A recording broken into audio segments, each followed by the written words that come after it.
There we go. Oh man, what a disaster. What a disaster that startup was. Everything, I mean, the reboot took a while. The reboot took a long time. I was about, let me turn this down a bit. Actually, I'm gonna switch to my other track. I was about to just go downstairs and stream from my downstairs computer. That took a while. Holy shit. That was a beefy update, whatever was going on. And then on top of that, I forgot to restart all my stuff. I think I have it all now, though. Oh boy, don't lie, you're just providing cover to steal more cookies. I wish I had cookies here to steal, to be honest. But no, just this is just an example of what's been going on as far as like anything that should be simple ends up turning into a boondoggle, which has made my travel experience a pain in the ass. So, yes, I am back from Japan, as I started talking about last, before I had to reboot my computer. I got in last night at around... I got in at around 11. No, I got in at around 10. Okay, here's what happened.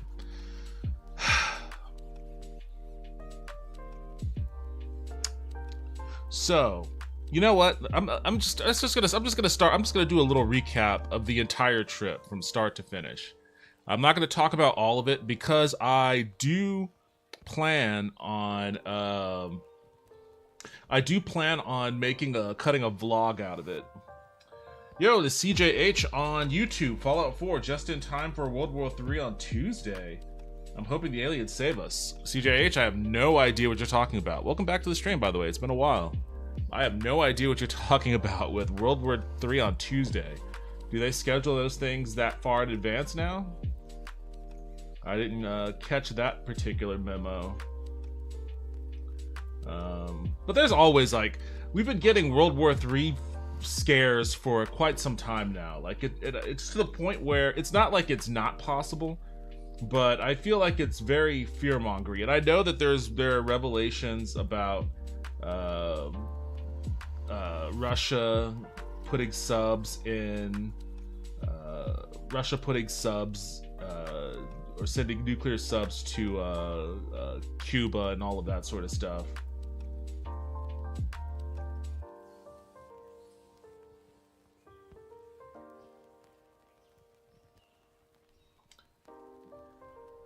But yeah, I don't foresee. I mean, for starters, Russia has done that a lot in the past anyways. Like, this isn't the first time Russian subs have been off the US coast. They do drills off the US coast fairly frequently. They just ratcheted up the saber rattling with this particular moment because, you know, they have been investing a shit ton of money and manpower in their Ukraine expedition. It's been costly. A ton of Russian soldiers have been killed in this adventure. It's unsustainable for Ukraine, unfortunately, to say that. You know, they are the victims in this. But they, in my opinion, I don't think there's any kind of victory for them in the way that they think there is. Like, Russia can outlast them if they want. And I think that, but it won't be cheap. It wouldn't be cheap for them to do. And I think that the plan of the West is to obviously draw it out as long as humanly possible. until they can force some kind of a collapse, interior collapse on Russia, from just political pressure, or maybe even just Putin keeling over, whichever comes first, I suppose.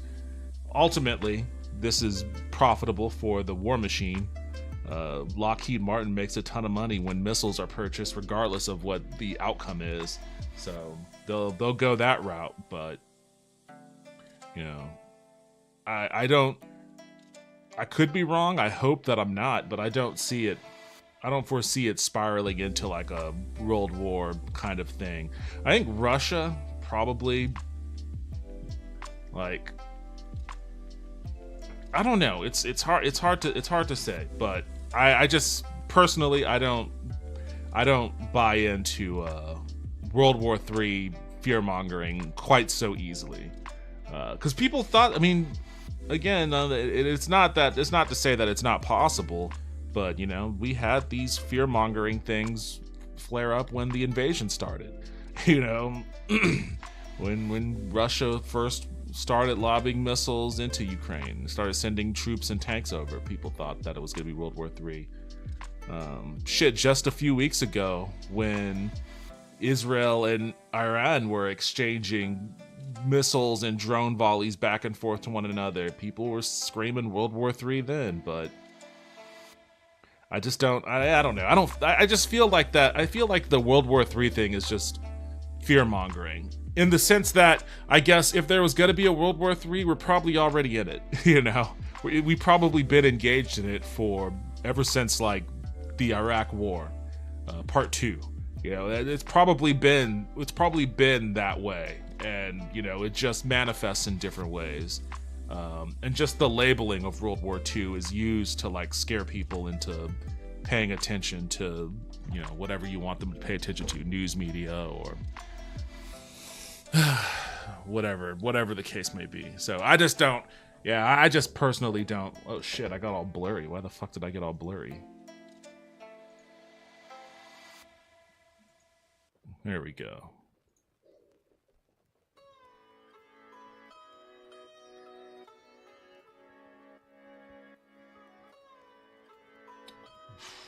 Russian nuke near Florida. The state's opened up a draft again. I didn't hear anything about a draft.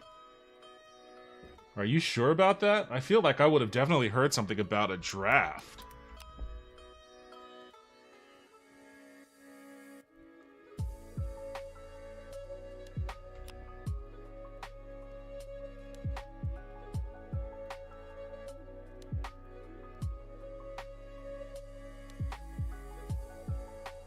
Oh, okay, so it was a bill that the House passed. House passed a large defense bill Friday evening that included provisions that would automatically enroll young men between 18 and 26 for selective service.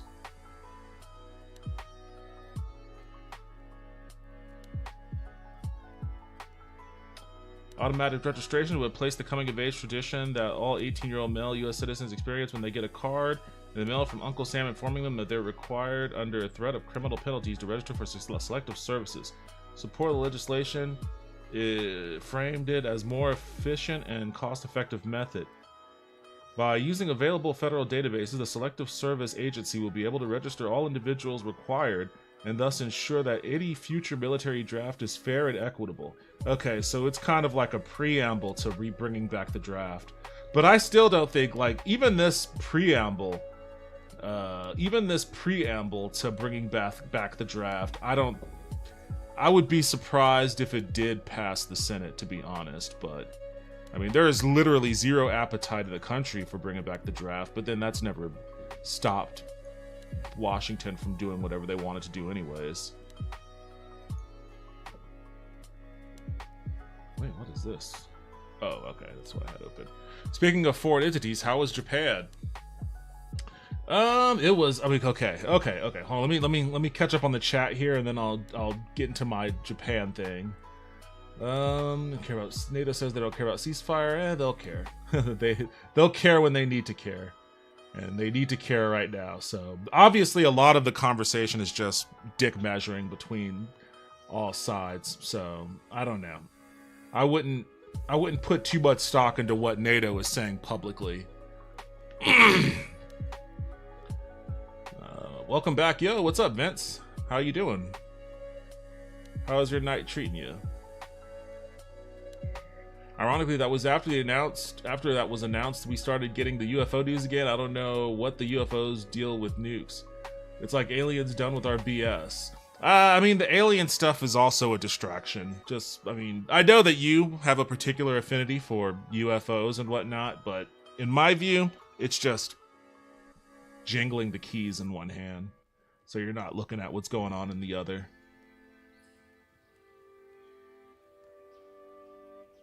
Yeah, World War doesn't officially get announced until the end of the war. It's like we're living in the Fallout timeline.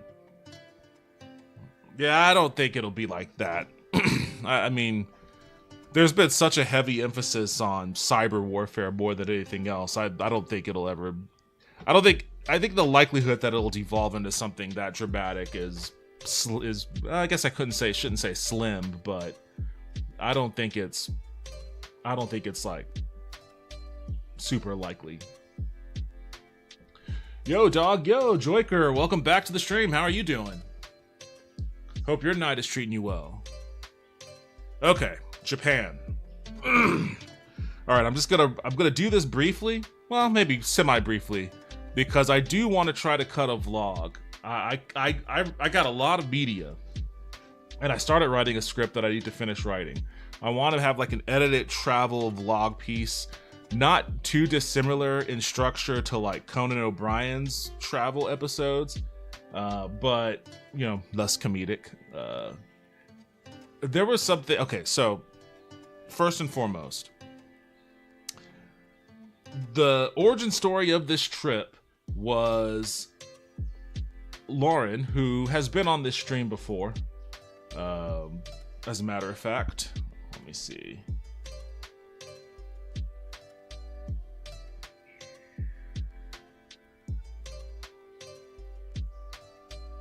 I don't know why. There we go.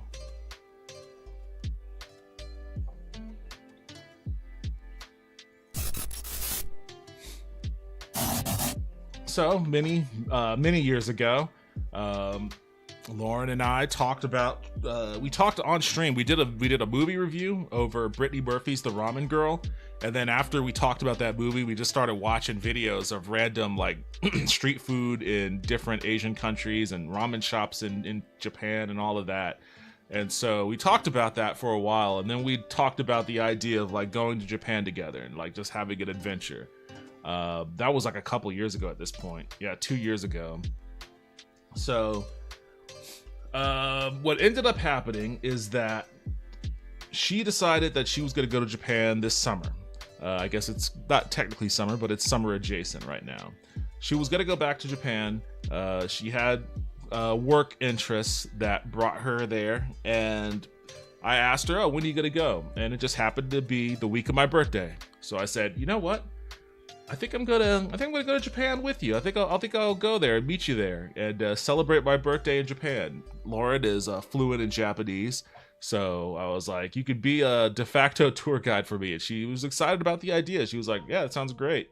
There will be a couple of days where I'll be hanging out with the people, and you'll have to be solo. But other than that, and I was like, "Okay, cool, let's do it." And after an elongated period of humming and hawing, and do I want to do this or do I not want to do this, I decided to pull the trigger and just go ahead and jump in. I bought my tickets, I booked the Airbnbs, and I decided to be on my way. So the first day traveling there, here's what happened. Actually, I think I can. I'll show you this video. I do want to save a lot of this media for. I do want to save a lot of this media for my vlog, but I'll give you some snippets here and there. Which one is it? This one? It might be this one. All right, here it is. The big day, day one. I've got my luggage back here, my carry-on over my shoulder.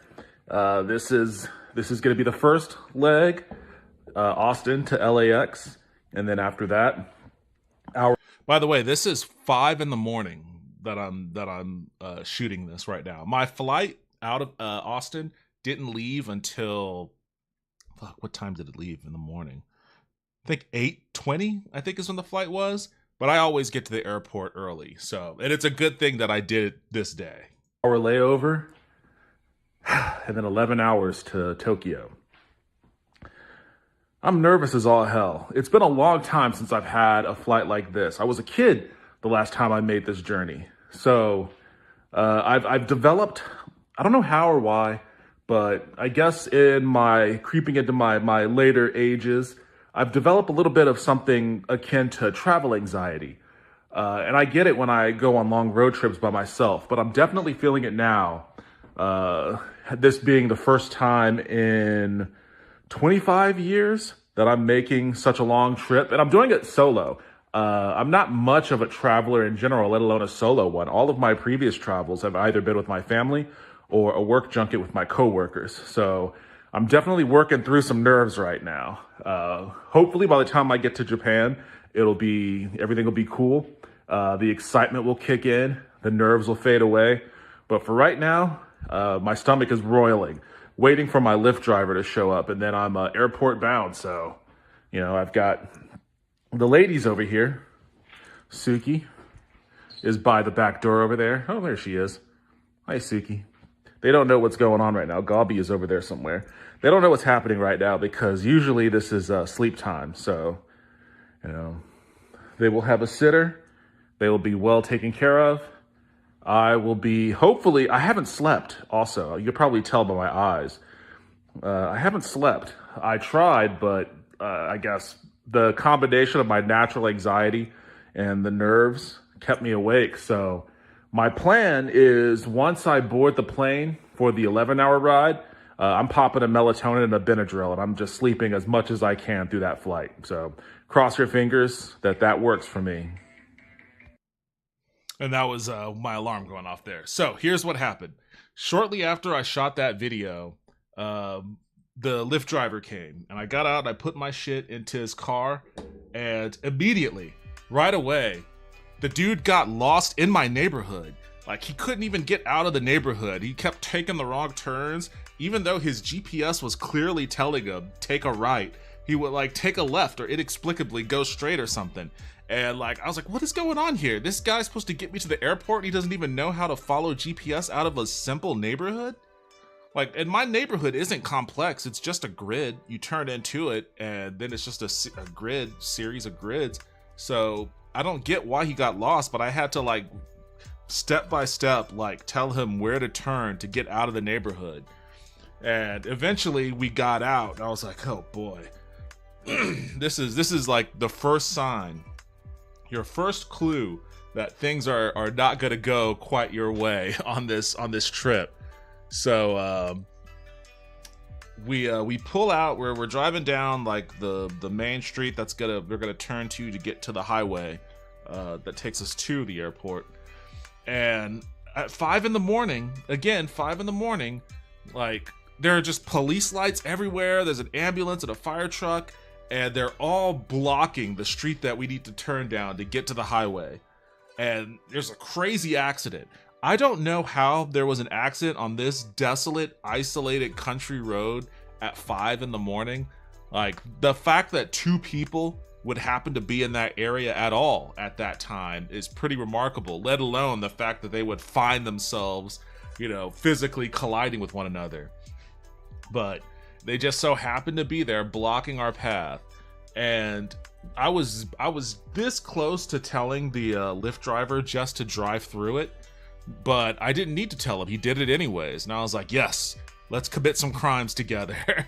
Let's do some crimes to get me to that fucking airport. So luckily, we were of like mind in that. He weaved his way through the wreckage and past the cop cars and shit, and we just went right down that street, which we immediately then encountered a backup of traffic, because I live out by a Tesla plant, and all the Tesla workers were trying to get to their office early. So it was just one setback after another. But eventually, we get to the highway. We're on our way to the airport. And here's where the fuckery really begins. Seconds before he pulls up to the front of the airport, I get a notification on my phone from United Airlines, who I was flying. and they were telling me, hey, you're all set. Your flight's all ready. Just go ahead and check your bags. And I was like, okay, cool. But then I noticed something with the flight. It says Denver to Tokyo instead of LAX to Tokyo. And I was like, or it says Austin to Denver rather. It says Austin to Denver instead of Austin to LAX. And I was like, Denver? Like, why is it sending me to Denver? So, you know, I get my bags and stuff, but I go in, I look at what my itinerary is, and they changed it on me. They kicked me off of the flight from Austin to LAX and put me on the flight to Denver. And Denver was also going to Narita. The LAX one was going to Narita. Denver was too. But flying out from Denver to Narita rather than from LAX put like an additional 2 hours on the travel time. And with the flight out of LAX, I paid extra for seats that give you leg room, and on the Denver flight they just put me in regular ass seats. So I had to wait in a long line that took forever to move to talk to a ticket agent and, you know, figure out what was going on, why I was switched, why my flights were switched, how I could get put into better seats if I needed to take the Denver flight.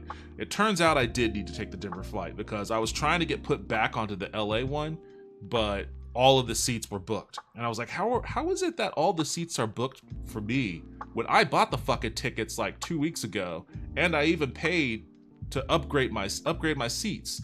Like, that should, like, one of those seats that's reserved should be me. Like, how the fuck did they kick me off? And like, she couldn't tell me why my flight was switched on me. And so I was like, well, the flight from Denver, do they have seats with extra space? Because that's what I paid for. And, you know, so long as it's still going to Narita, I guess that's fine. I just need to make sure I have my extra leg room. And she was like, okay, I'll do that. And she put me in some seats that gave me my leg room. And I was like, all right, fine. I guess I'm going to Denver instead. And, you know, went and boarded the plane and flew to Denver. And at this point, this is when the lack of sleep really started to hit me. Because by the time I landed in Denver, I had been up for 24 hours. And when I'm awake for that long a period of time, I start to get anxiety. I start to get pretty bad anxiety. And, you know, so I had the natural anxiety from being awake for too damn long, combined with the solo travel anxiety. It's a thing. I just don't travel solo very often, so I had a lot of anxiety with that. But then I also was starting to have anxiety about the flight to Japan, because the reason I chose the LAX ticket one is because it was the quicker flight. I didn't want to be on a plane for so long. But now, instead of flying out to Japan from the coast, I'm flying out to Japan from damn near the center of the country. So it's like, fuck, this is going to be such a long fucking flight, you know? And I was like, well, you know what? Maybe I can catch some sleep here and there and it won't be quite so bad. But when I was at that airport, I had a pretty bad panic attack. And it was at the point where I was literally considering, I was this close to trying to get some tickets back to Austin and just go home and cancel the trip and not go. You know, I was really considering doing that. And I was like, well, I'm already here. You know, I was like, maybe if I get some sleep before we board, I'll do a little better. So I put on a sleep mask and found some chairs and a bench and tried to catch some sleep there. Didn't work. I was too in my head to fall asleep. And then it was like, oh, we're boarding in about 15 minutes or so. I went down to a bar. I grabbed like the biggest fucking Tito's soda that I could get. I popped in my Benadryl and melatonin and chugged the shit out of that thing, and then got on the plane. And I was still having some pretty bad anxiety, but about an hour into the flight is when I started to pass out. And, you know, they started doing food service. I started doing food service, and I could smell it. I was asleep. I was out cold for certain. I was asleep, but it smelled really damn good too. but it wasn't enough to fully wake me up. And I can remember I didn't pull my neck pillow out of my backpack, so I wasn't like sleeping like that. I was literally like this, like I had just died on the plane. But they didn't bother me, luckily. I didn't need to eat, but I just sat there with my head, hung into my chest, smelling the delicious food they were serving, and just slept probably maybe an hour, 2 hours. But that was from like a 13-hour flight. So even sleeping 2 hours, I still had, damn near, 11 hours to contend with. And from those 11 hours, it was just periods of anxiety and then, periods of passing out for about maybe 20 minutes or so, and then watching a bunch of shit. Luckily, I loaded up my phones with episodes of stuff, so I watched a lot. My knees were starting to hurt, so I had to get up and pretend to use the bathroom just so I could walk around. It was a pretty brutal flight. By the time I got in, I got off the plane, in Narita. Mentally, I was not good. I was like crushed. But as soon as I started to walk around the airport, then I got like I don't know if you would call it a second wind, a third wind, whatever kind of wind it was. I started to catch that, and I started to feel pretty good. And I was like, you know what? I'm here. I'm here. I'm in Japan. I'm in Tokyo. Well, not Tokyo. I was in Narita. But I was like, this is happening. The worst part is behind me, and that's I shot this in that moment. I can't even remember what I said in this video. Oh man, I made it to Tokyo. Words can't express how hellish this trip is, but I'm about to get on a train, so I'm really excited about that. You guys know how much I like trains, so let me see if I can go book my ticket over here and then hop on this train. I'm hyped. I'm hyped. I finally made it. I'll explain the hellish ordeal later. So I got on the train, and that was cool. That was fun. And that's one huge thing. Like, I love the fact that you could hop on trains and pretty much go anywhere you need to go in virtually the entire country. Obviously, there are parts of rural Japan that's not connected. And when you see on Instagram, because I see it on Instagram a lot, or on TikTok, where it's like, you can buy this house in Japan for $500 or some shit like that. There are some stipulations with that. One, the house probably isn't retrofitted to handle earthquakes. So, the second there's a shake, it's probably going to collapse. In addition to all the other renovations that you're going to have to do, you're probably going to have to retrofit it to be more earthquake proof. So keep that in mind. You're already looking at least 20x the amount of cost that you may have spent purchasing it just on getting it livable. But then the second thing is it's probably not anywhere close to a rail line or something. And we're used to that in America. I mean, I'm not even close to fucking anything out where I am. And we don't even have any rail lines to be close to in Austin. So that's just par for the course for us. But in Japan, if you wanted to take advantage of their awesome transportation infrastructure, then those cheap homes probably aren't going to be a good bet for you. But I love the fact that you can get on a train and just go anywhere. We only took a taxi twice in Kyoto, and that was just because our legs were too beat from walking for a week straight, and we were just like, nah, let's just get a cab. But I got on the train. I went down to which station? I forget which station I got off at, but I met Lauren down there at that station. She was waiting there. And then we went down to another train and rode it to Ikebukuro station. And that's the neighborhood of Tokyo that I stayed in, Ikebukuro. Which is awesome. I love this part of town. I love this part of town for a variety of reasons. Like, there are a lot of restaurants and stuff in the area. They have a big station, so where I was staying a pretty short walk, maybe like a 12-15 minute walk to the station, and then that station you can go anywhere you want in Tokyo. And it wasn't popular. It's not like a popular part of town the way that like Shinjuku or Shibuya or Akihabara or anything like that are, Roppongi for all the business people. It's not like that part of town. It's more residential, less touristy. So like I was probably one of like maybe 4 or 5 other non-Japanese people in that area. I didn't recall seeing a whole lot of tourists, but you know, it was very chill, very low key.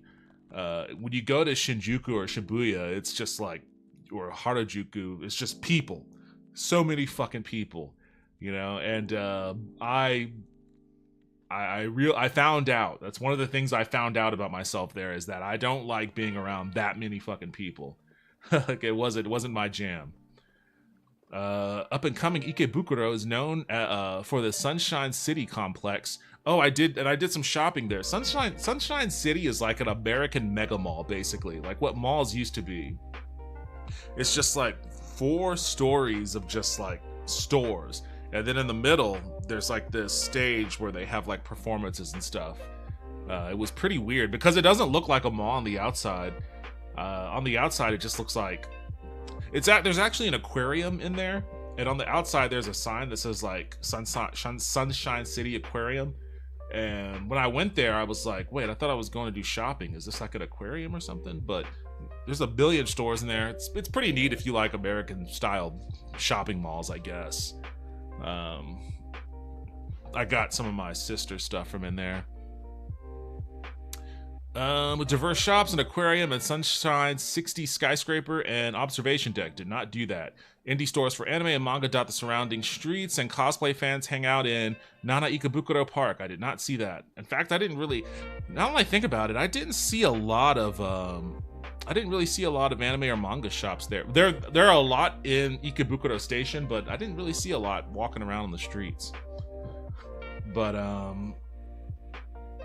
anyways, so yeah, I was staying in Ikebukuro, and we get off at the station, walk down to the Airbnb.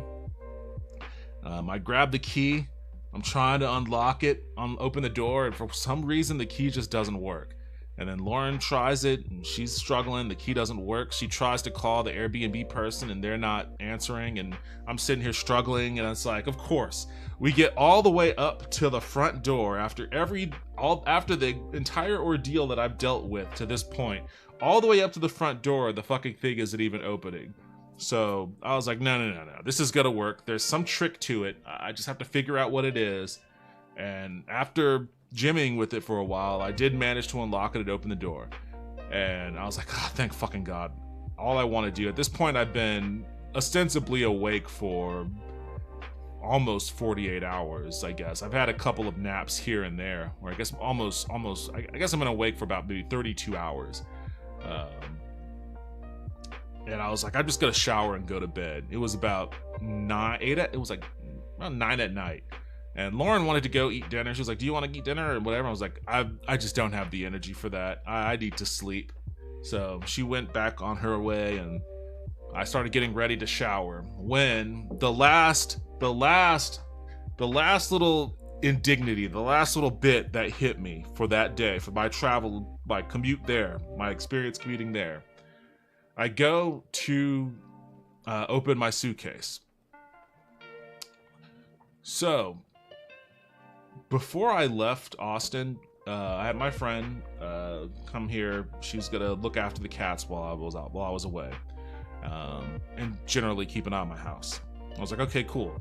Well, you know what? I'm just gonna leave my car keys here because you may have to move my car for whatever reason. I don't know. Something might come up. Just in case you need it. My mailbox keys are there too. If you can check my mail, fine. What I forgot was that the keys to my luggage were also on that keychain. And so I'm sitting in the Airbnb and I'm looking and I'm like, oh fuck. My luggage is locked and the keys are in Texas. And at that point, like, I don't know what happened. Like something triggered in my brain.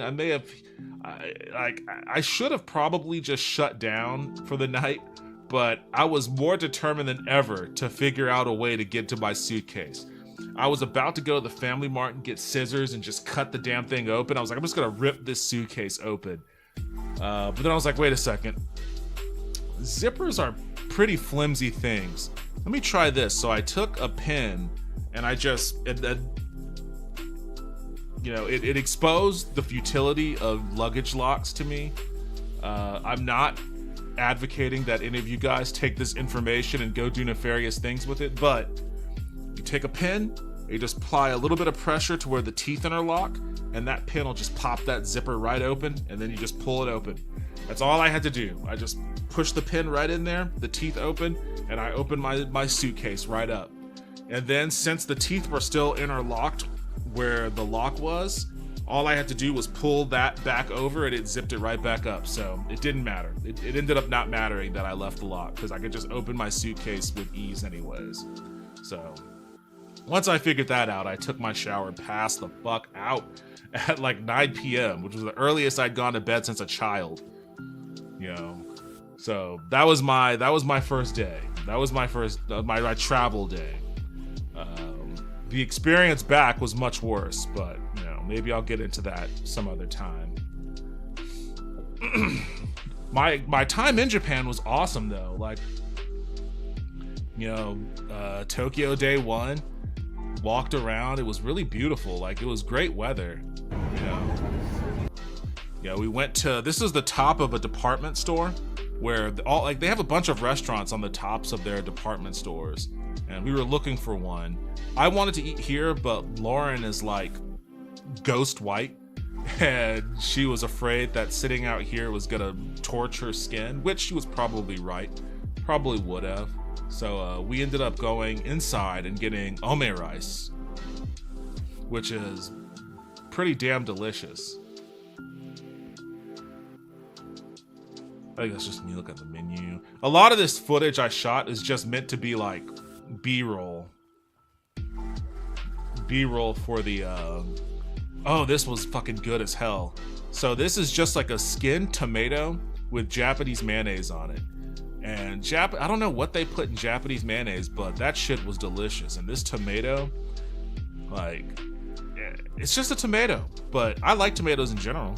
But this shit was, with that mayonnaise, it was fucking incredible. So I'm a big fan of that. I'm gonna have to find myself some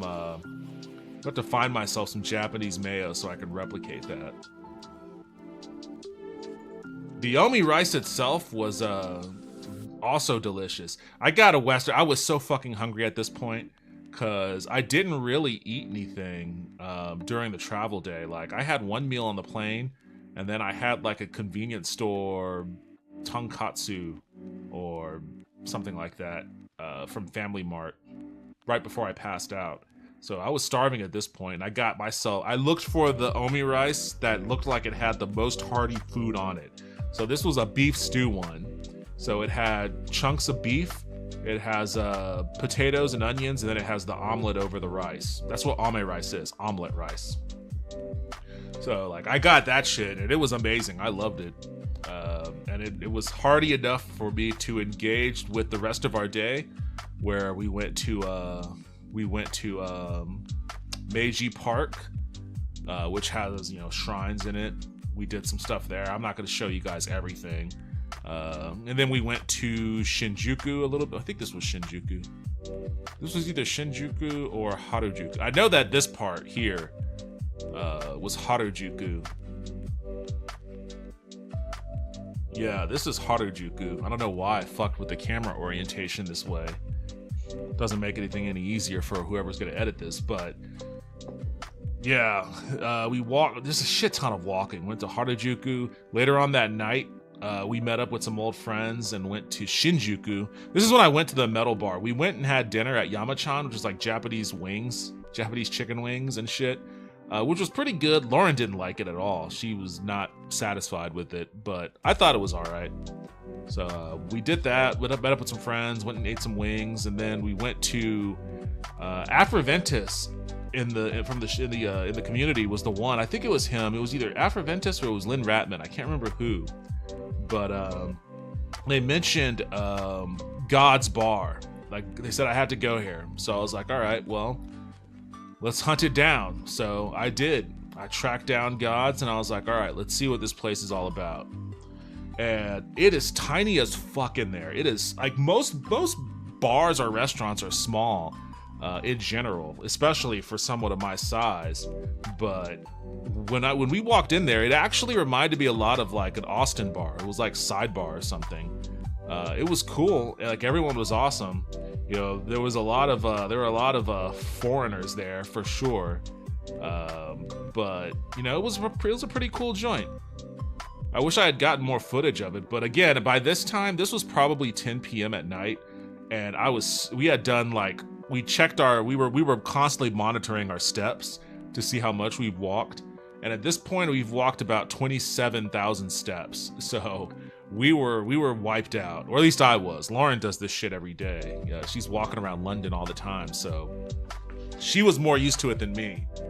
But I was so fucking wiped out. I was like, I would love to party.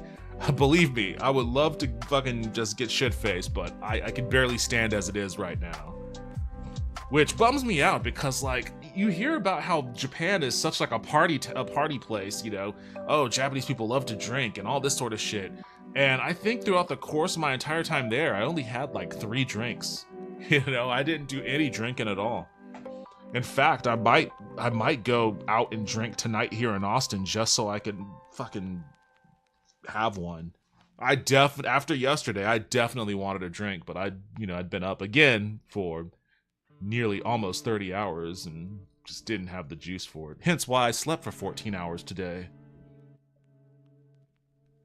I never had an issue with Lyft. What a terrible driver. That's like whenever we visit my girlfriend's parents in Nashville, basically everyone goes to bed by 9 p.m. Yeah, and I didn't want to because, you know, Tokyo is a nightlife city, so I wanted to experience that. But I was doing so much during the day that by the time the night rolled around, I was wiped. Yes, great B-roll. Love that for me. Yeah, Lulu, you're going to be editing this. So I didn't get as much as I had liked, so we may have to use some creativity here and there. Yo, Viking V, welcome back to the stream. How you doing? Why did you go to Japan? To celebrate my birthday, mostly. So again, just to reiterate, you probably weren't here at the start of the stream, but one of my best friends, Lauren, she worked. I helped her get a job at Nintendo some 12 years ago or something, and you know she worked there for. I guess it must have been maybe 13 years ago because she worked there for about 11 years. I think she worked at Nintendo for 11 years. And, you know, she was having a hard time living in Japan, didn't have any friends and was dealing with stuff. She transferred from Japan, from Kyoto to Nintendo America in Seattle. And she had some hard times there too and decided, you know what, I'm just gonna try to get into a different track. So she ended up quitting Nintendo and went to school in Scotland to learn computer engineering. She has since graduated from that program and she works at a video game studio in London now, but she kind of regrets her decision a little. She wants to go back to Japan. She wants to go back to Nintendo. So she was telling me some months ago, she was like, I'm going to go back to Japan and beg Nintendo for my job back. And I was like, oh, really? Well, good luck with that. But when are you going to go? And she told me, and it happened to be the week of my birthday. So I was like, fuck, you know what? I may as well go too. And then we could celebrate my birthday in Japan. And she was like, yeah, come along. That'd be awesome. So that's what I ended up doing. So a friend of mine was going to beg for a job back. I went to tag along just to be a birthday tourist. Long story short. It's me, I'll be editing it, at least part of it. I can fix the orientation easy.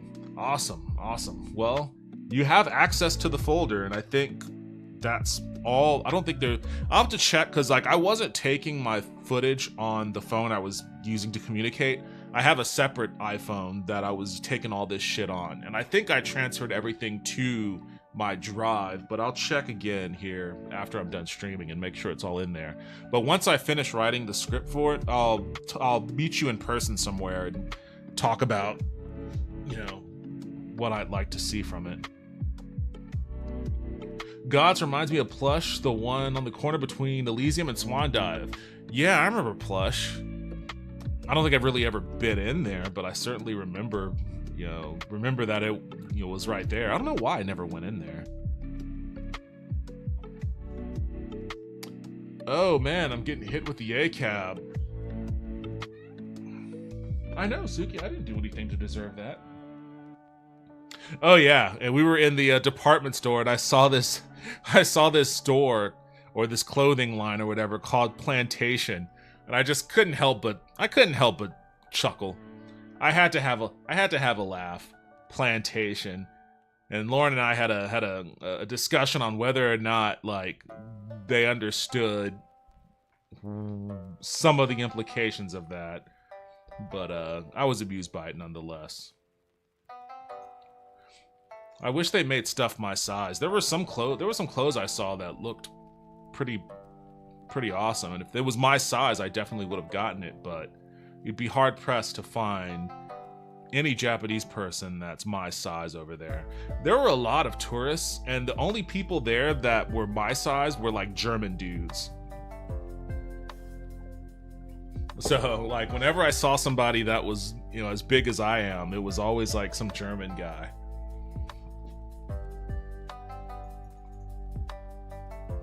Oh yeah, this was an arcade that we went to.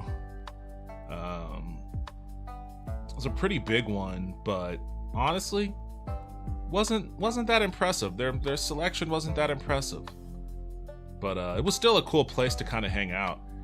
They had this DJ there that was just spinning a bunch of like anime songs and shit.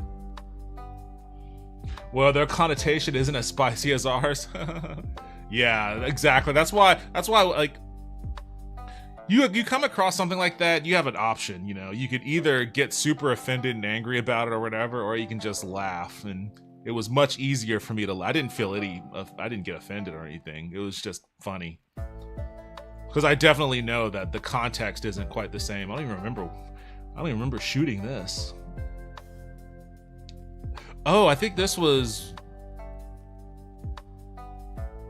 this was in Shinjuku on our way to Harajuku, I think.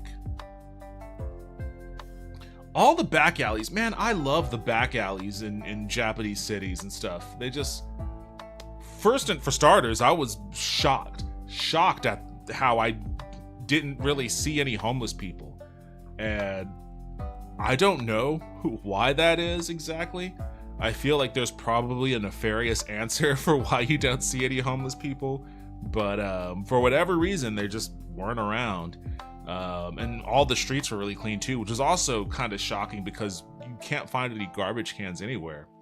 And you would think, oh, there are no garbage cans anywhere. That must mean that there's just trash all over the floor. But it's the opposite. Like, look at this street. Look at this street. Like, where in America can you find a street that's this devoid of garbage? And this is just a random, it's not like I went to like, oh, this is like the shopping street or whatever. No, this is just a random ass alley. So, there's just things like that just really kind of left me wondering how I see it, and I'm like, how is this possible? Like, what are they doing? They're doing something. Clearly they're doing something. Maybe it's just a sense of pride that they may have in their environment that we don't have, or maybe there's, some cleaning program that the government pays for that, comes around. I mean, this is the middle of the day though, so I really don't know.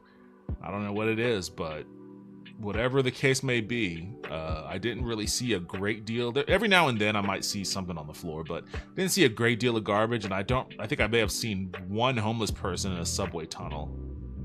And that was about it. There is one arcade game that I'd like to play in Japan. It's a rail shooter version of Left 4 Dead, and it's only exclusive to Japan. Oh, that's interesting.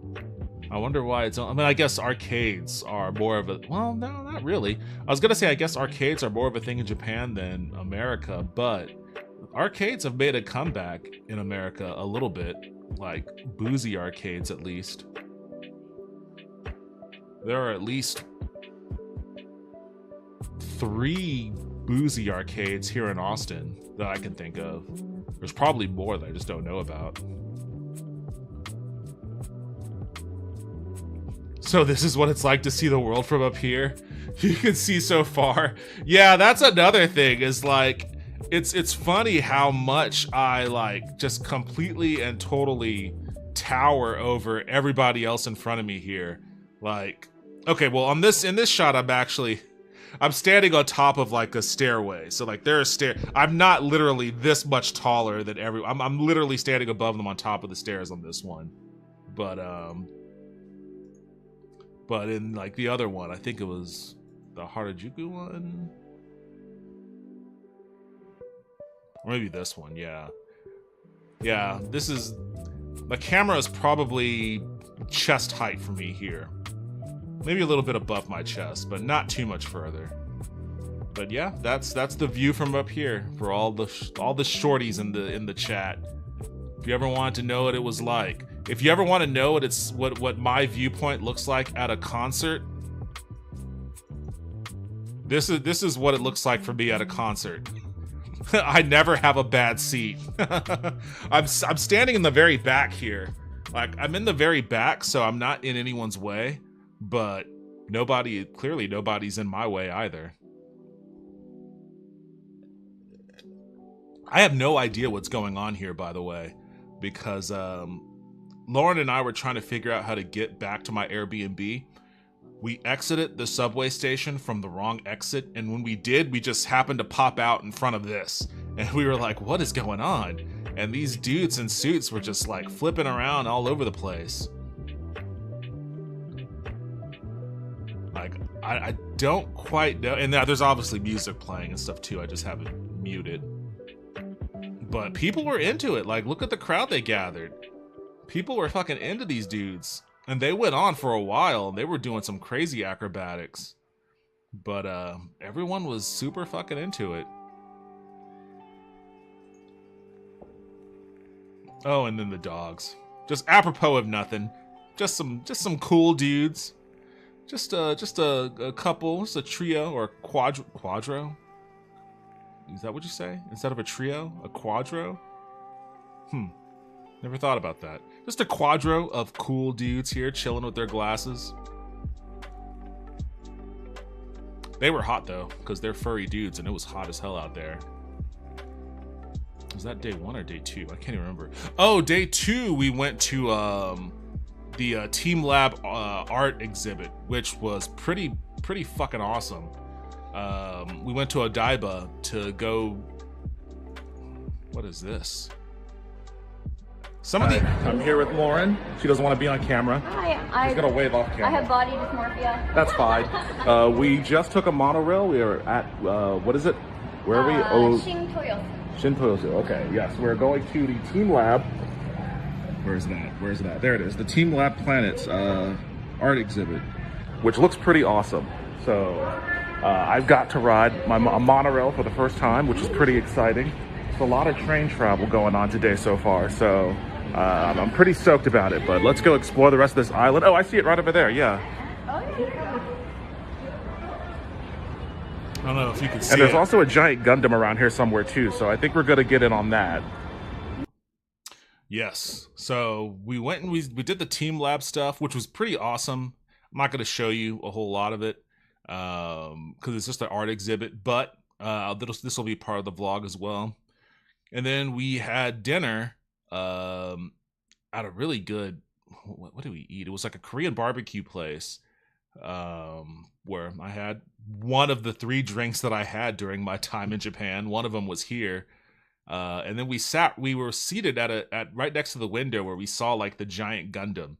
So like that was my view while eating Korean barbecue. It's a pretty awesome view. And I was trying to catch, I knew that it moved like every 30 minutes. It does like some kind of a show where it moves. And I was trying to catch it. I didn't know to what extent that it moved, but all it does is like the shoulder pads open up and the little V thing on its forehead either expands or contracts. So it's not a robot. I thought maybe the arms might move or something, but those things are stationary too. It's kind of a letdown, but I have a video of it from the ground too. The whole show that it does, which, you know, I'll show a little bit of it. I can't play the audio because it plays some copyrighted. What it is it's totally like an advertisement. Like, it's just Gundam throughout the years, and they have this they project onto the wall back here a montage of whatever Gundam that they're celebrating in that time. So this was the last show of the evening. So they were talking about the most recent Gundam. I forget what it's called. I haven't watched it. So they showed a montage from that with like some music from the show playing, while the Gundam itself was lighting up in sync with the music that was playing. So, you know, not the most fancy thing in the world, but still pretty cool to see. Tokyo Day 3, I don't even remember. Oh, this was my first solo day. So Lauren was doing stuff with some other people, and this is when I went to Sunshine City, saw some another random ass, you know, dance troupe just happened to be performing. And, you know, all of these little Japanese schoolgirls, and then me. If any of them looked up and saw, you know, this huge line of like Japanese schoolgirls filming them, and then like the biggest fucking black dude that they can imagine just happens to be back there behind them. I had that experience at a concert in Dallas. It was a Japanese band called Despair's Ray. And me and a friend of mine went to go see them because, like, you know, they never played in America, and they did a small American tour. So we were like, yeah, let's go see them. We drove up there to go, and, you know, the entire show is just like, you know, goth girls from middle school and high school, and then me, you know, and all of those girls, you know, they were there with their parents, and I hung out with the parents. Like, I was sitting there at the back of the bar, you know, talking with the parents while the kids were all up front. But once the band came out and started playing, I got a little bit close. I didn't go to where the girls were. I just walked a little bit closer. But in retrospect, that probably made it seem even weirder, because then you had a situation where like the stage is right here and like all the girls are right here. And then there's a big empty space right here. And then there's just me. Like, I probably looked like a hitman. I probably looked like I was a hitman that just showed up to, like, you know, finish the job. And I remember making eye contact with the singer while he was like in the throes of his performance, and he sees me and he's making eye contact with me, and I can see it in his eyes, the whole "what the fuck is he doing here" kind of look. So I imagine that, you know, it's probably less of that maybe here, because they're probably super used to tourists, and this is in a giant ass shopping mall. But I'd like to think that maybe one of these guys saw me standing up here with all these little Japanese schoolgirls and was a little confused by it.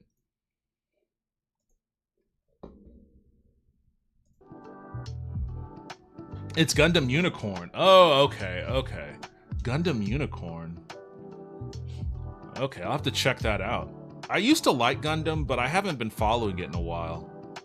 Like, I guess I haven't really followed. I haven't been watching a lot of anime in general. On the flight back, I started watching Hajime no Ippo, and one of my good friends of many years has been singing that show's praises for a while now. He always posts shit about it, and they just put it on Netflix. It's on Netflix now. So I downloaded a bunch of episodes before my flight and started watching it. It's a lot of fun. I like it a lot. I'm gonna keep watching it. When your custom character appears in a cutscene. That's exactly what it's like. And I hope it freaks everyone out. Kyoto. We took the Shinkansen. Oh, that was cool. We took the Shinkansen. I don't know what any of these videos are. Again, everything went by in such a blur that I don't... My tiny ass room on this really nicely sized bed, honestly. Eating some chicken karaage and a salad with it. I got a set top dinner. on my way back from doing some shopping at Sunshine City. It's the last night. Okay, I don't remember what the purpose of that video is, but I'll save it for the vlog. But All right, so after a whole lot of walking and heat and sweating my ass off, it's finally happening. I am on the Shinkansen. I'm pretty excited about this one. I've been watching videos on bullet trains for a while, mostly the Bright Line. I've been looking at what America has been attempting to do, and I've been envious. I've been envious of the Bright Line in Miami. I've been envious of the one they're building out in LA to Vegas. And I know that Amtrak wants to put a high-speed rail in between Dallas and Houston. We'll have to see what happens with that, but this is my first time on a high-speed rail, so right now we're just kind of cruising outside of cruising to get to the outside of Tokyo, but we'll see how this thing goes once it actually kicks up into speed. it's awesome. I'll tell you that. How it goes is pretty fucking cool. So the distance between Kyoto and Tokyo, if you take it by car, it'll take you about 6 hours, which is like the distance between Austin and Oklahoma City, where my brother lives. But on the Shinkansen, it was about a little over an hour and a half. Kyoto was my favorite part of this trip, and it's not even close. Like, it was my favorite part of this trip by a country mile. And it would not have happened. I would have just stayed in Tokyo the entire time if the Shinkansen wasn't around. Because I wasn't going to spend an entire day. I was only there for a week. I wasn't going to spend an entire day in a car driving. So I'm very glad that they have it there. And I wish that we had more of it here in America. I would visit my brother. If visiting my brother and my nieces meant getting in a train for an hour and a half, I would do it a lot. I would see them all the time. But because it means getting in a car for 6 hours, I don't ever go up there. I see them when they come down here. When they come see Nana and Pop Pop, then I'll go see them. But other than that, I'm not driving a fucking car for 6 hours in America. But Kyoto was amazing. I love this city. This was definitely my favorite part of the trip. I'm gonna save all of this for the vlog because there's a lot. This was my birthday also. This was all shot on my birthday. The streets were just so cool, like the little alleyways, and it's in a valley, so in the background of just about every picture, you just see beautiful mountains. You're just surrounded by beautiful mountains pretty much everywhere. We went to the famous shrine there, walked halfway up a mountain. Pretty brutal. It was pretty brutal to do. But it was fun though, it was cool. This little dude hangs out at the shrine and he walks around feeding all the cats because there are a lot of stray cats that live at this shrine. And this guy just walks around feeding them all. So that was cool to see. And then we had some amakaze, which is like a non-alcoholic rice, fermented rice drink. Very sweet, pretty delicious too. And from there we went and we had dinner somewhere. Oh, we went to a yakitori place. I don't think I have any pictures from that. We went to a yakitori place and had dinner that was pretty fucking amazing. And then we were trying to find a bar to drink at. Because it was a Tuesday, most places were closed. But there was a place like an American style bar. Again, it kind of reminded me of Sidebar. It was called like Bar Joker, I think.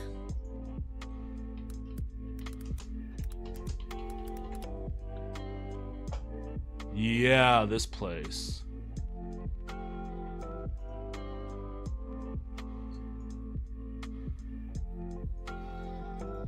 Yeah, we went here and it was pretty cool. It was pretty chill. Nothing crazy going on. Their drinks were all affordable. I mean, everything was affordable for Americans. Like, the yen is super weak right now, so I ended up spending a hell of a lot less than I thought I would. I kind of felt bad about it because wages in Japan haven't risen in a while. They kind of have the same situation going on there that we do here, in the whole stagnating wages sort of thing. But and it makes it hard. There are some affordability concerns with workers in Japan because of that. But because the yen is so fucking weak to the dollar, like, we were living like kings there. That last night, my last night in Kyoto, I was determined to get some sushi somewhere. Unfortunately, all of like the really cool looking, good looking sushi places were reservation only, and I didn't make any reservations. So the one sushi place that we could get to was Kura. And Kura Sushi it's a chain. We even have them here in Austin. We have a Kura conveyor belt sushi place here in Austin.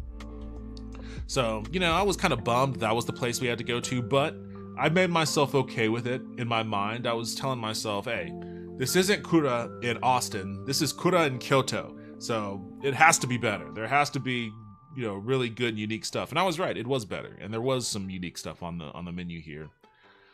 I don't think I uploaded the video. Maybe I did.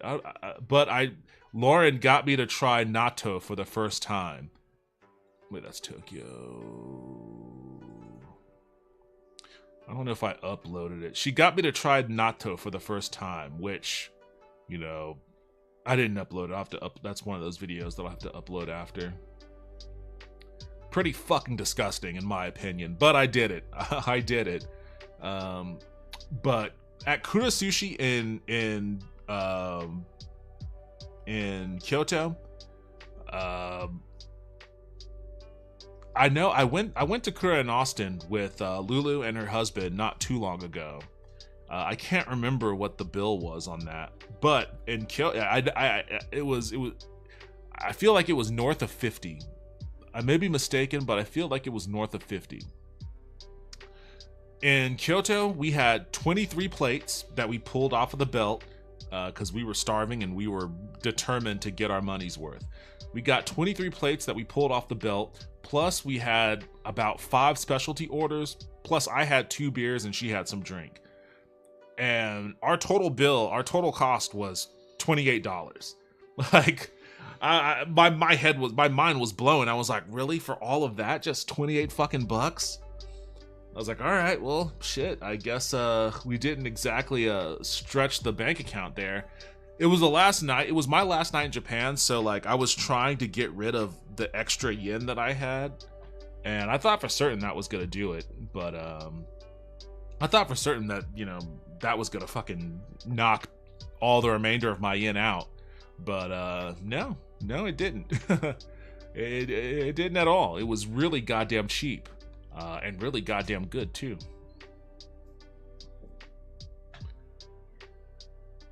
The newer one I heard good things about is Gundam the Witch of Mercury. Gundam the Witch of Mercury? What the fuck?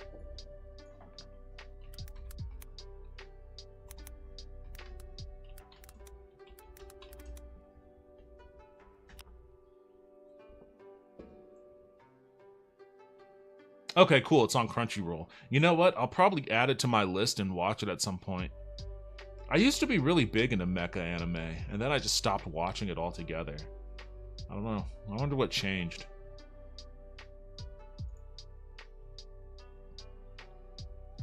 When did this come out? 2022? Okay, well, I'll add it to my list. The only reason why I was familiar with Gundam, I guess I didn't know the name, but I was familiar with Gundam Unicorn because my favorite band is a Japanese band called Luna Sea. Like, I've been huge fans of them for decades. And I knew that they did a song for that Gundam. I just didn't know which song it was because, you know, it's been a while since I followed them. And a serendipitous moment that I had was, one, as I was walking through Ikebukuro, there was a random shop that was just randomly playing a Luna Sea song. You know, one of the older ones. They were playing Deja Vu. And I just heard it in the background. I was like, oh, that's Deja Vu.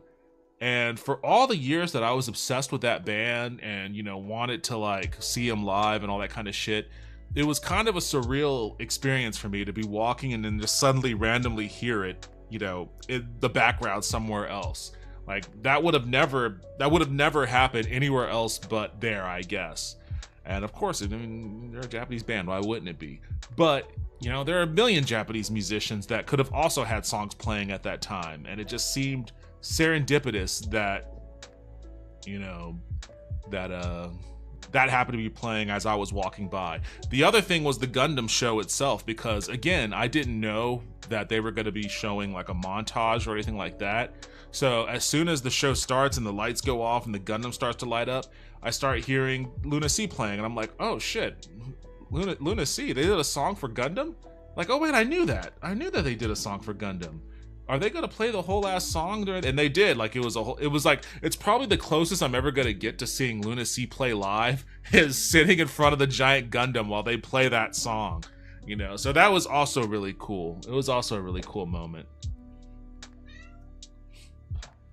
Yum, Yakitori is one of my favorites, and that place we went to was legit damn awesome. It was chicken only Yakitori though. It wasn't like beef or anything, but it was all really good. Imagine if we had 3 horizontal continental lines going from New York City to San Francisco, Boston to Seattle, Miami to LA. Well, I don't just want that. I want a web. I want a series of webs.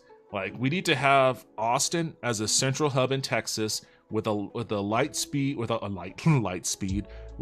high speed rail going from Austin to Dallas, Austin to San Antonio, Austin to Houston, Austin to El Paso, you know, so that all the cities can be connected with high-speed rail. And then from Dallas you can go to Oklahoma City, and from Houston you can go to New Orleans, from El Paso you can go to Santa Fe or Phoenix or whatever else, and it can just all expand from there. And then yes, you can also have your coast-to-coast lines too. I want that more than anything else in the world. Kura, $80, but I had a bottle of sake, which was $15. I mean, even still, that is dramatically more than what that shit cost us in Kyoto. So if you ever want, if you want your money, if you want to stretch your money out, go to Japan right now with the US dollar. Like, you'll save money in a way that is unheard of here in America. I've only been back for 24 hours and already I've spent almost half of what I spent in a week in Japan. You know, just putting gas in my car and buying lunch today. You know, like, I already am almost halfway at what I spent an entire week. With stops along the way, people would get places quickly and they could sell memberships like passes. Yes. You know, Lauren was telling me about a person she worked with at Nintendo who worked at Nintendo in Kyoto, but he commuted from Kobe. And I was like, oh, what kind of a commute is that? It was like, it's an hour on the Shinkansen. And the first thing that came to mind was he rides the Shinkansen every day for an hour just to go to work. But then immediately I was like, you sit in traffic for a fucking hour every day just to go to work. So what's the difference? Like, what's the difference? At least he doesn't have to do anything. He doesn't have to drive and be aware. He can sleep for an hour on that train. You know, you can't sleep in traffic unless you want to smash into someone. So I thought about it from that side, but from that point of view, and I was like, oh, that makes 1,000% perfect sense. And I would probably do something like that too, if I could. Like, the amount of people, with Austin being as like expensive as it is, the amount of people who would like live in San Antonio or San Marcos, although San Marcos is pretty expensive now too, or, you know, live somewhere outside the city where they could get to the city pretty quickly on a bullet train. Like, the amount of people that would do that and would just work in Austin while living outside of Austin, you know, would explode. There'd be tons of people that would do that. You'd probably get tons of people in Austin who would move outside of Austin, which would then open up vacancies, lower rent in Austin.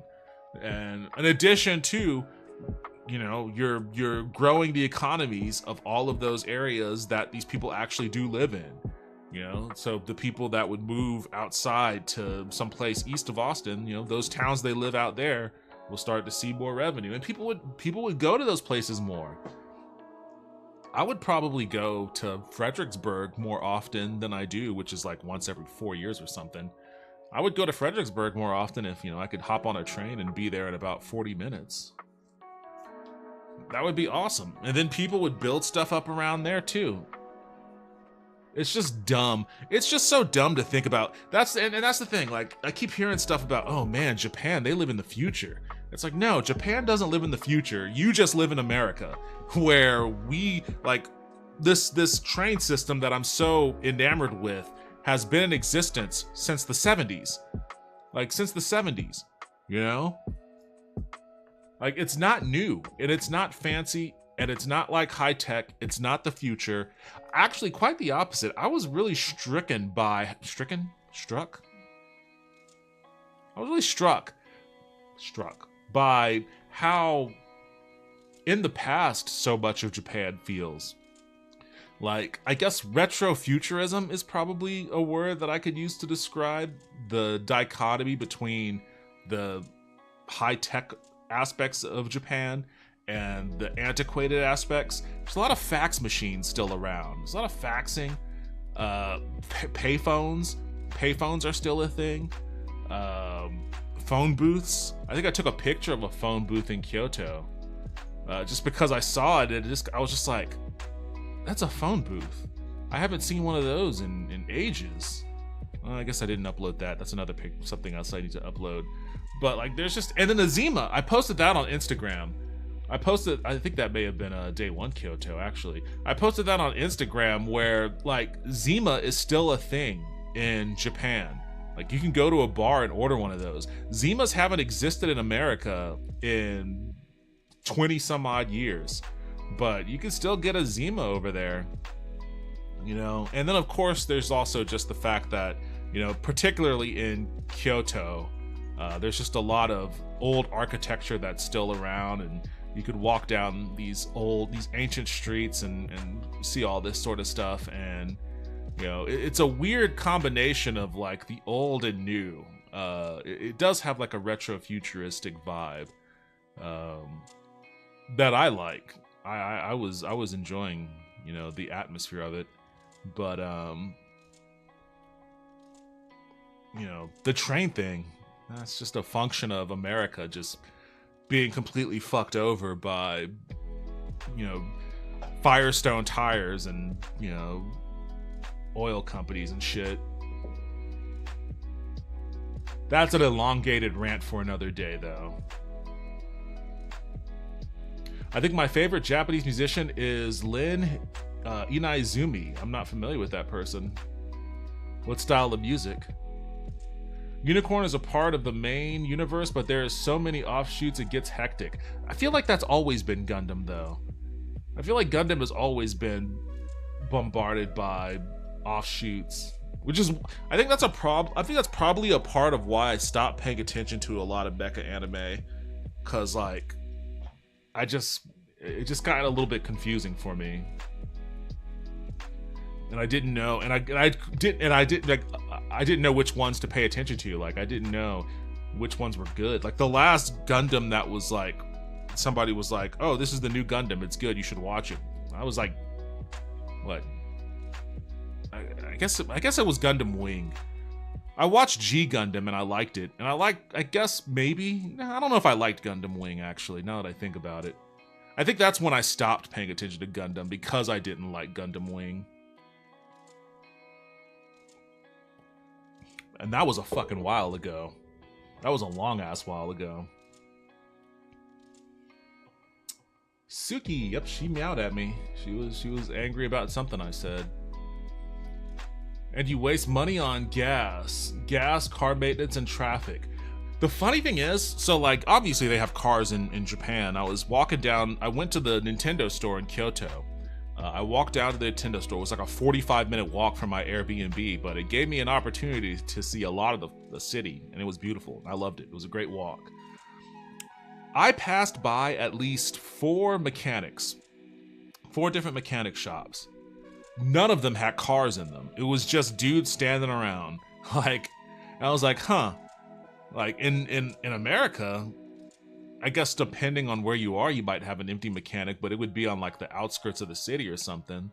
Like, the closer you get to like the population dense areas, you've got cars lined up. I mean, I had to get my car fixed a short while before going to Japan, And, you know, the guy was telling me, well, we're kind of backed up right now. We might not get to it in the next couple days and all of that kind of stuff. But for whatever reason, you know, they didn't have a lot of cars in the shop in Kyoto. And it's not for lack of cars being there. There are plenty of cars driving. So I don't know what it is. Maybe their cars are higher quality, they're more maintained, or what. Maybe it's just the fact that there are so many trains and buses that they don't rely on cars as much as we do. Yeah, I mean, I saw plenty on the road, but if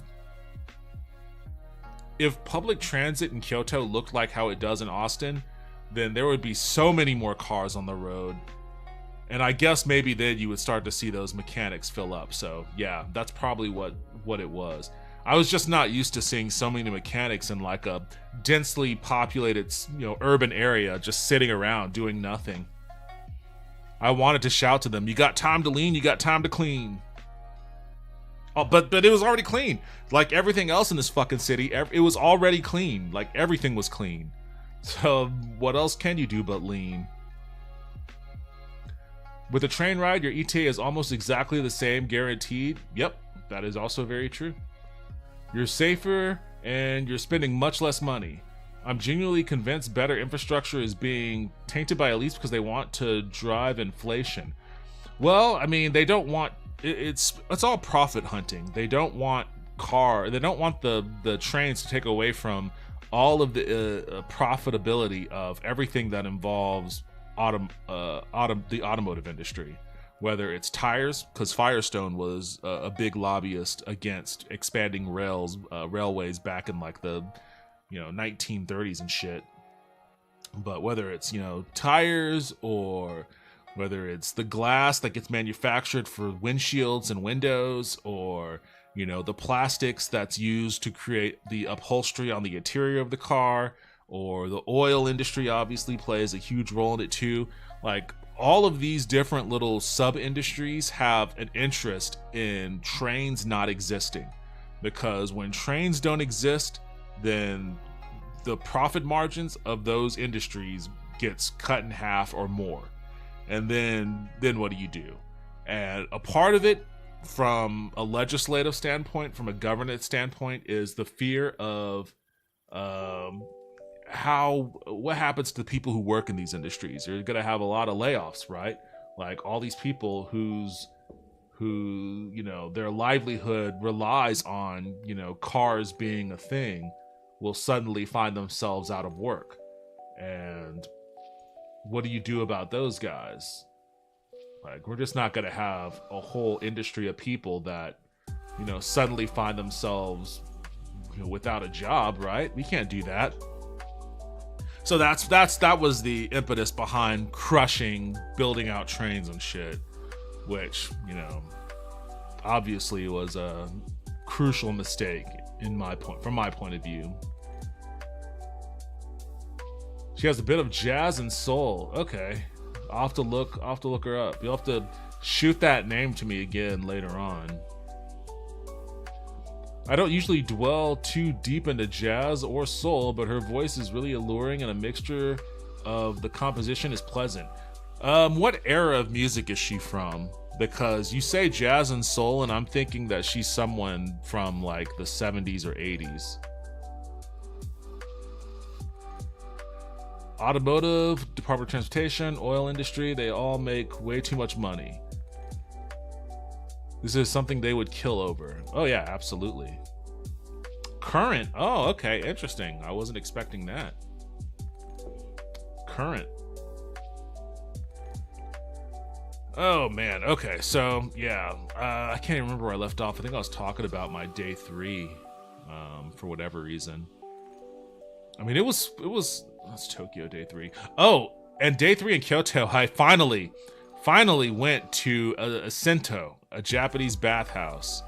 And, well, first and foremost, we went to this out-of-the-way ramen cubby that Lauren used to go to when she lived in the city. And this shit, not only was it, okay, it was cheap as fuck, as ramen should be. Ramen is not meant to be a $20 gourmet meal the way that it is in America. But then again, fucking Wendy's is a $20 gourmet meal in America now. But ramen is supposed to be cheap, which this was. But also, I ordered the small size. She asked me, like, do you want the small or the regular? And I was like, well, we got a lot of walking to do and whatnot, and we want to eat stuff later on, so let's just get the small. This small was fucking crazy. What you can't see, first of all, this pork tonkatsu here is like this thick. Like, it was a thick piece of pork, and there was like, at least, you can't see it, but there's like 5 of these things in here. Like, this was hearty as hell. And like, I don't think I finished it all. I think I got all the pork and the noodles and everything, but I think I left some broth. Like, I don't even want to know what the large size looked like, but like, for the cost, this was about roughly,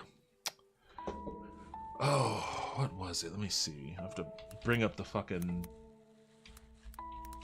currency exchange. I think this was 200.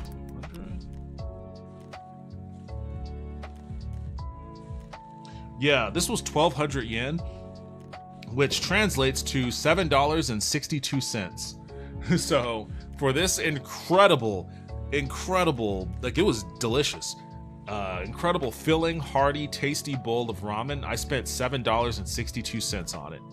You know, which in Japan it would have been more than double that. Like, you wouldn't be able to get this for $14 in Japan or in America. Like, let me see.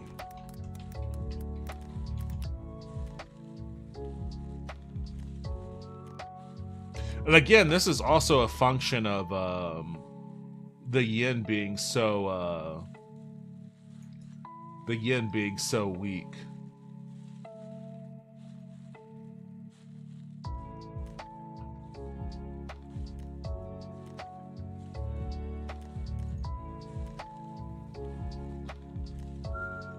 Let me see if I could find.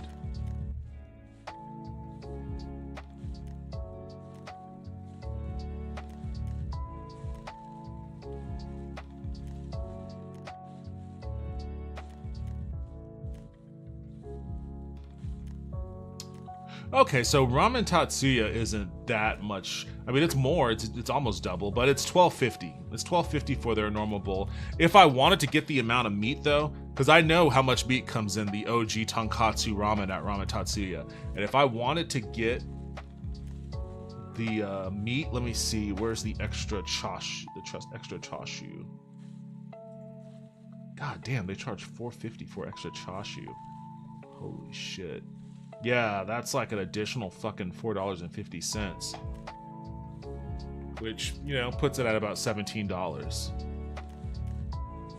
So yeah, this would be $17 in America. And this tasted, honestly, this tasted better than Ramen Tatsuya. If we're talking about former Japanese musicians, Miki Matsubara has to be up there. My grandma used to bump her music. You're gonna have to put together a playlist for me. Make a YouTube playlist and send me the link to it, and I'd be happy to listen to. What's up, lady? Okay, well, I just thought you were up to something. I did. Yeah. We have a ramen place in St. Louis called Dumplings and Tea. I get the tonkatsu ramen, runs me about $15. Yeah, I guess 15 or so is about the average if you're not doing any add-ons. I didn't add anything onto this shit, you know. I didn't need to. It was crazy how it came out. This would be $40 in a lot of places here. Like, I think that you know, there's been stuff in the news about, you know, people consider fast food to be a gourmet expense now, and they're starting to cut it out. People aren't going to McDonald's or Wendy's or anything as frequently as they used to because the expense is too much. And Amazon came out and they're going to cut their prices on Amazon fresh groceries by 30%.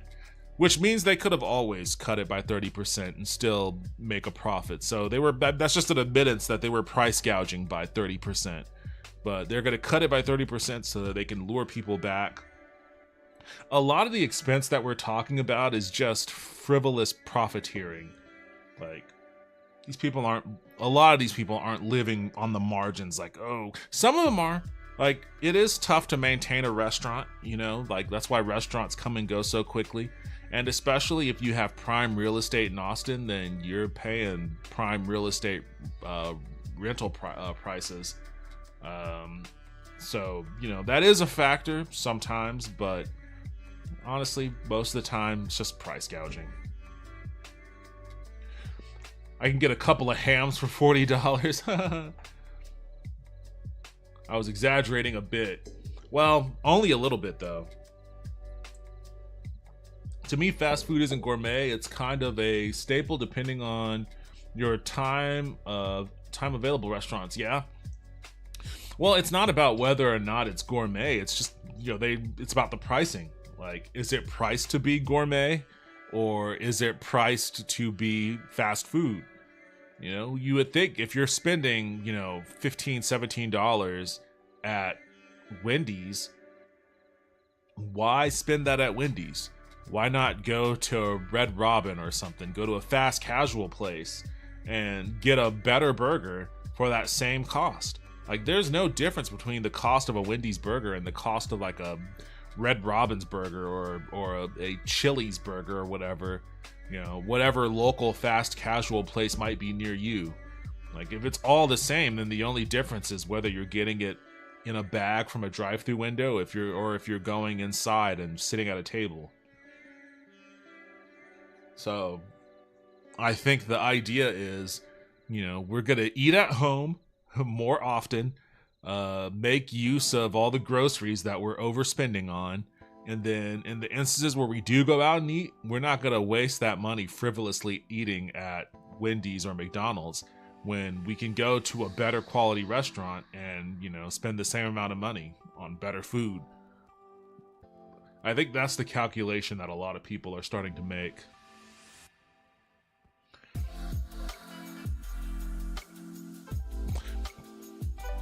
I was always very self-conscious when I was in Japan. Like, because like the store, like all the buildings were really small on the inside, and I'm a big dude, and I don't speak the language, so I was trying my hardest not to be like an annoying tourist, basically. Whenever possible, I always allowed Lauren to order since she was always fluent and, had conversations with people and shit. But when she wasn't around, it was an interesting ordeal. They're used to tourists, obviously, but it's more of a me thing than anything else. I just don't like feeling like I'm a imposition. To make my sister jealous, I did go to an open air mall, and that was cool. Got some good shots here. This was sad though, because the one thing America has on Japan, it's how we deal with animals. And in Japan, they've got puppies and shit in stores that you buy. And they don't really do animal shelters there. So I don't think we need to go into what happens if these animals aren't purchased.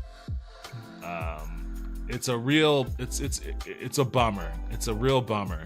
And this is the one thing that I think America just hands down does better than Japan. There are a lot of people in this country that love animals, animal advocacy. They'll do anything to make sure that these guys have a fun and fulfilling and healthy life. And it doesn't work that way in Japan, unfortunately. So we were walking down the street and came upon this pet store, and these little guys, there are no big dogs in Japan. Like, all of their dogs are small dogs. They love small dogs. They love mini dachshunds, and of course, obviously, I love mini dachshunds too. Every now and then you guys see a couple of mini dachshunds on the stream. So when I came across these guys, I had to take some pictures, but I did so knowing that,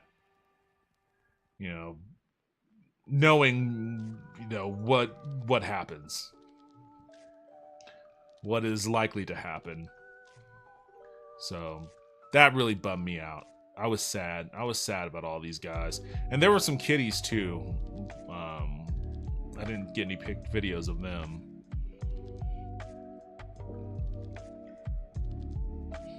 I've always had the mindset of not paying a little more for quality. The mindset of not paying a little more for quality. What do you mean by that? So you're willing to have lesser quality if it means holding on to your money? Devin, they sell dogs in these stores. And guys, I adopted them all. I wish. If I had the financial capacity to, I would have. Just look at their eyes. They're too cute. They are adorable. Look at this guy. Look at this guy. How can you not? How can you not? I'm sad that I didn't pick him up and just run away. Just like totally steal him. Just steal a dog. I should have stole this dog. I don't know how I would have gotten away with it, but I should have. This guy too. I should have stole this guy too. He's got really pretty eyes.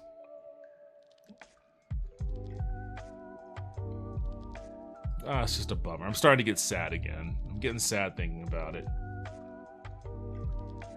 I don't mind paying a little more if I know it'll be better. Oh, that's what yeah, same here.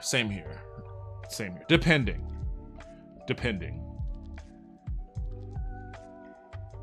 Just tell Customs he's your weird nephew. This area of Kyoto we went to is where the bathhouse was. And this was a beautiful part of the city. This was an area where there were a lot of retired people. And they were all really nice. We were walking behind this guy right around here, and he dropped some money, and we picked it up and chased him down and gave it back to him. And he and his friend, it turned out they were going where we were going. We were all going to the bathhouse, waiting for it to open. You can see the mountain in the background here too. Just really pretty. So, we were,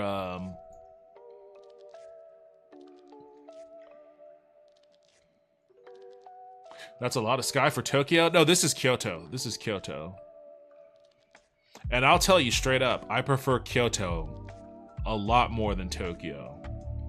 You can see there's a little shrine poking out back there.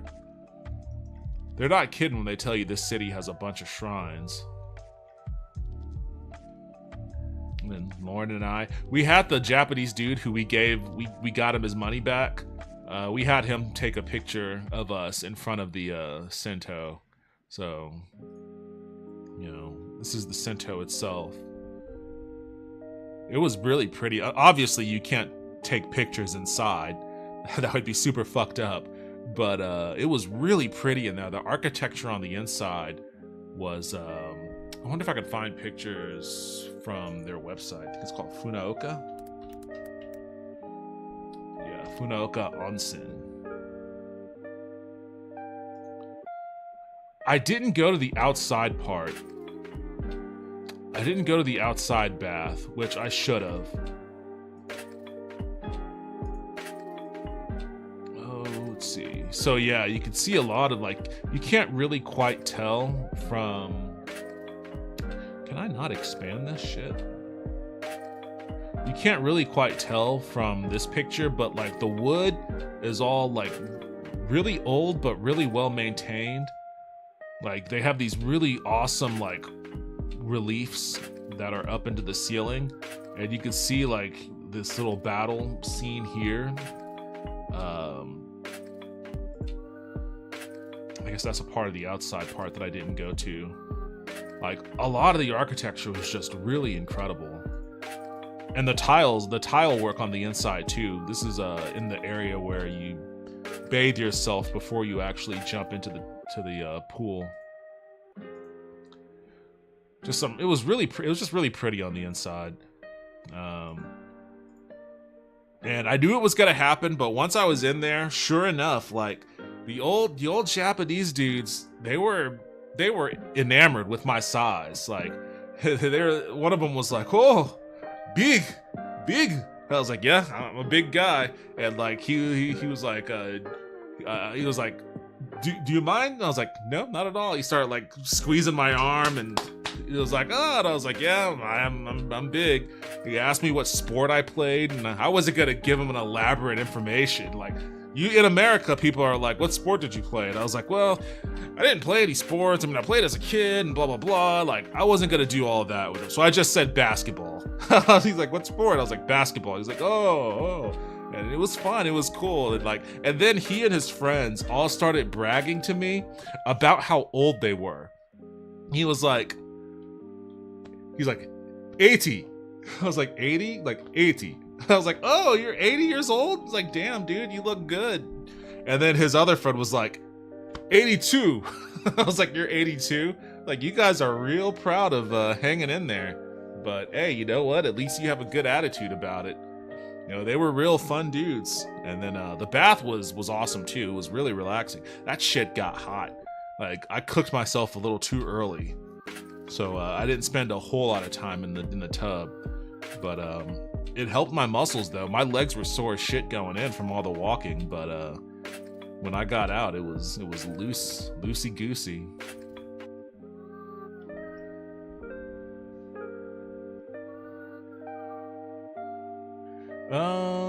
Oh, makes more sense, lol. I think I would too.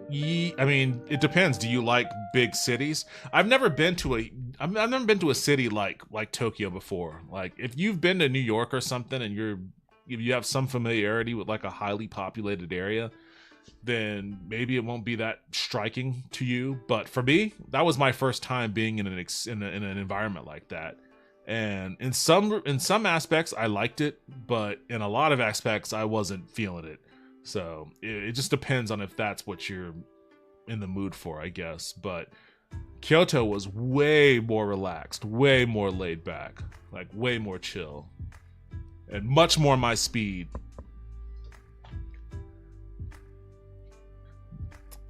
When my grandmother lived in Japan, she lived in Hokkaido and Fukuoka. Drastically different parts of Japan, but the pictures she would show me were beautiful. I don't know when I'm gonna go back to Japan. Like, I think my travel experience tried to dissuade me from making a return trip. It was like, we're gonna make your getting there and your returning from there as painful as possible so that you don't want to do this again. But they failed. Like, they failed. I am gonna go back, probably sometime in 2025. I'm trying to think, like, obviously I want to go, if possible, I want to go for longer than just 6 days.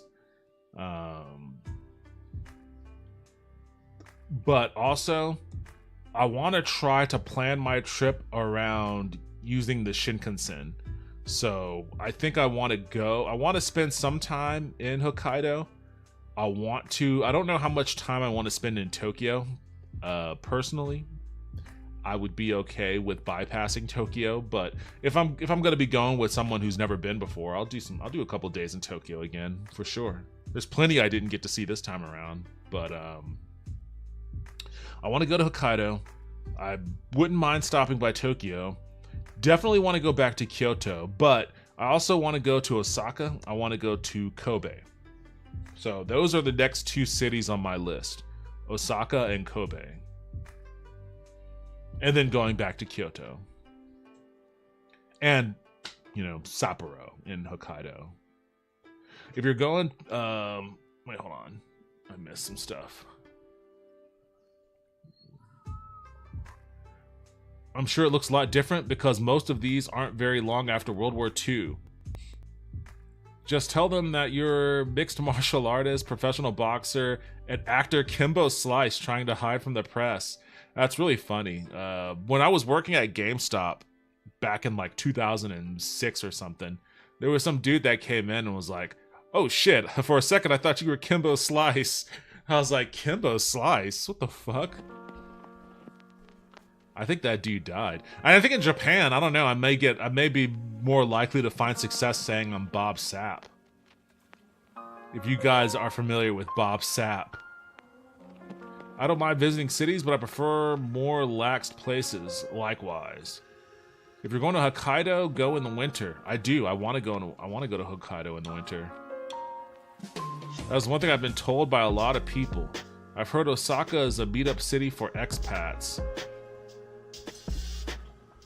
He did die. Yes, Kimbo Slice is no longer with us. Oh man. So, I mean, that's, and then like the shrine was we after the Sento, we went to the Golden Shrine, which is what this stuff is, which was really pretty. This was a really pretty shrine. And we went at the golden hour, so we got to see the sunlight hitting it at like just the right angles. It was really pretty out there. But that was pretty much a wrap on our final day, or my final day. I think Lauren's flying back from Japan right now, but this was my final day in Japan. It was just so beautiful. Yeah, I definitely need to go back.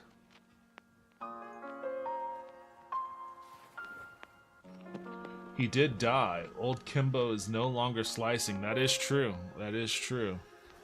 So, I guess I have at least that much on him. What is this video? Oh, this was the open air mall.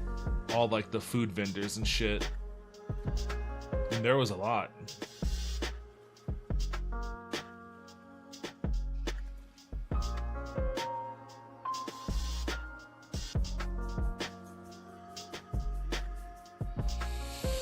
All right. I think if I'm gonna grab myself that drink, I need to bolt right now. I wanted to play some Fallout, but you know, maybe I'll do that next stream. I wanted a drink last night, but it just wasn't gonna happen. I was cooked. But I do want a drink tonight, and I'm probably gonna. Yes, ma'am. How can I help you?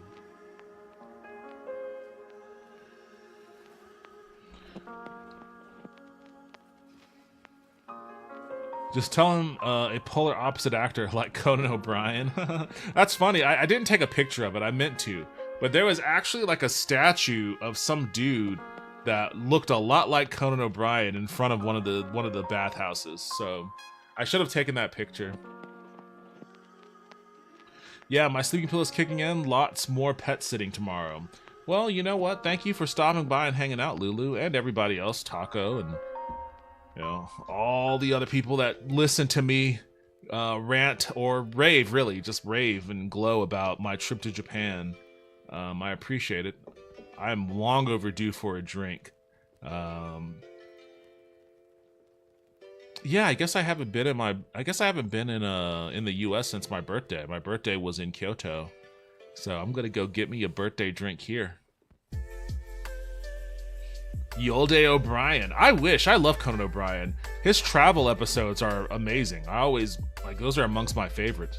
And I want to fashion my vlog after his travel episodes structurally. So that's how I'm trying to write it. I need to continue writing it. But I'm gonna go do that though. Thank you everybody for joining me.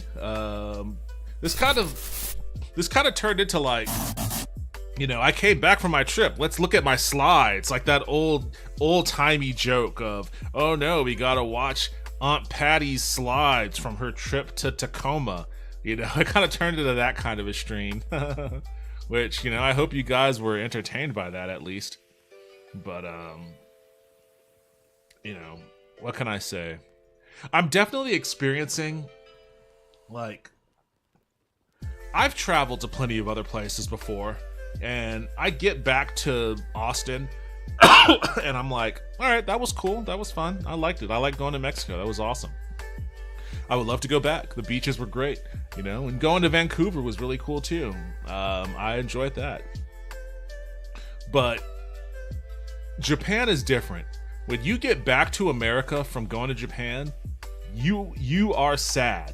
Like, there is just a sadness over you of having to come back to this place. And I'm feeling that pretty hard right now. I have never been more anti-American than I am right now.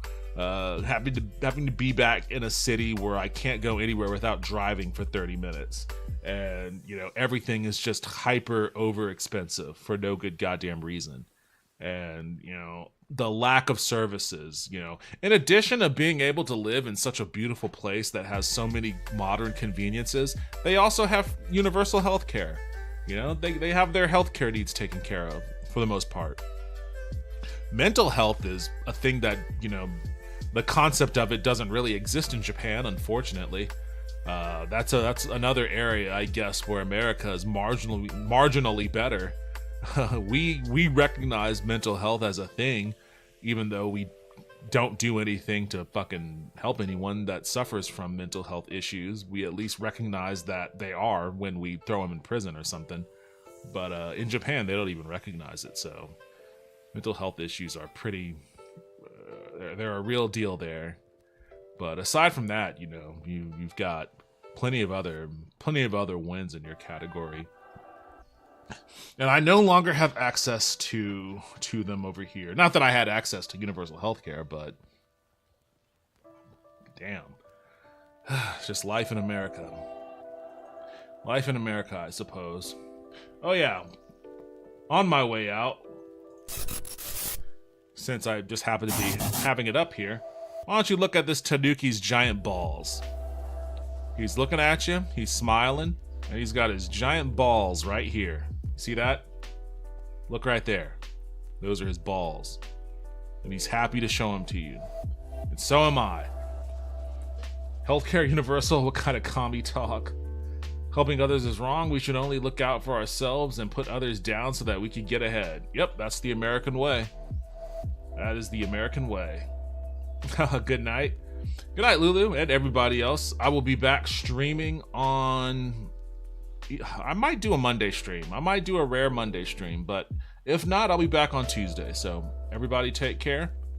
I'll see y'all when I see y'all.